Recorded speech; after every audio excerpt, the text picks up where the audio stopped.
అకుల. ఈయన ఒక యూదుడు, పొంతు వంశీయుడు. ఈయన భార్య పేరు ప్రిస్కిల్లా. యూదులందరూ రోమా విడిచి వెళ్ళిపోవాలని క్లౌదియా చక్రవర్తి ఆజ్ఞాపించినందున వారు ఇటలీ నుండి గ్రీసు దేశంలో ఉన్న కొరింథునకు వెళ్ళారు. వారు వృత్తికి డేరాలు కుట్టువారు.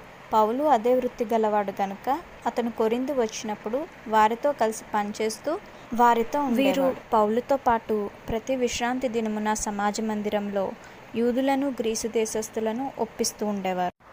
అలెగ్జాండ్రియా వాడైన అపోల్లో అనే యూదుడు ఎఫెసునకు వచ్చినప్పుడు అతడు లేఖనముల యందు ప్రావీణుడు అని గ్రహించి యేసును గూర్చిన సంగతులను మరి వివరముగా అతనికి బోధించి సమాజ మందిరంలో ధైర్యంగా మాట్లాడుటకు వారు సహాయపడ్డారు. అకుల, ప్రిస్కిల్లా వీరు అపోస్తలులు కాకపోయినప్పటికీ విశ్వాసులకు దేవుని మార్గమును బోధిస్తూ సహోదరులను ప్రోత్సాహపరుస్తూ